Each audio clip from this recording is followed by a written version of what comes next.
Good morning to you right now. A 15-year-old boy is being charged as an adult in connection with a shooting at his Michigan high school that left 4 classmates dead. Ethan Crumbley is charged with 4 counts of first-degree murder, 1 count of terrorism, 7 counts of assault with the intent to murder, and 12 counts of possession of a firearm in the commission of a felony. Those charges were made by Oakland County prosecutor Karen McDonald, who is joining us right now. Good morning, Karen. I know this case is so difficult, terrible to talk about, but we must discuss it. Charges for this young man include murder, but what is the basis for the terrorism charge? Good morning.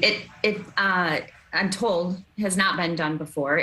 We have a law in Michigan of terrorism causing death that has nothing to do, obviously, to the government. But as we were reviewing the tragic and horrific footage and all of the digital evidence of this terrible, terrible incident, you know, we have the first-degree murder charges to reflect the murder of the 4 children, and then injuries due to the other gunfire with 7 other children.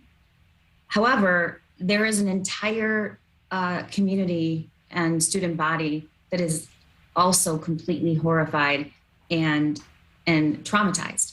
Mm-hmm. And if the footage I saw of someone walking down a school hallway, shooting and killing his classmates is not terror, I don't know what is.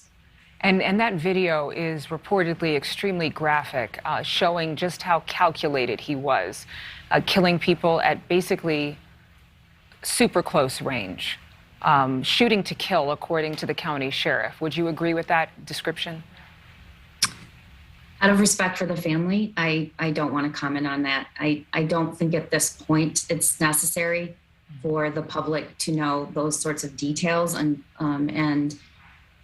when they are released by my office, it will be for a very good reason, and we will give victims and families plenty of notice and an opportunity to process that. Well, it's hard go ahead. I mean, it was a horrific crime, and there's just no doubt about it. You can't look at that in any other way. And also, it was, you know, we've charged him with first-degree murder, 4 counts, because it was absolutely premeditated. And you've also mentioned, besides the video, there's this mountain of digital evidence. So you were aware that there were actual conversations that he might have had, or at least he made statements about wanting to shoot up the school. Is that correct? That's correct. When you are thinking about charging this young man, you're also considering charges against the parents in this case. Why?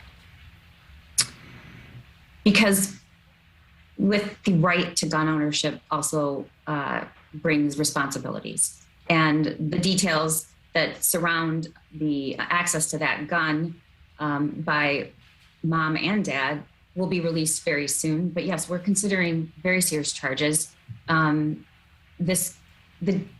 It goes far beyond negligence of a parent. Let me just put it that way. And you're not able to speak to the fact that this gun was out in the open for this young man to gain access to? You know, it wasn't locked and secure, so clearly he had access to it. It was only purchased days before this tragedy happened. It was like a Black Friday gun purchase, from what we've heard.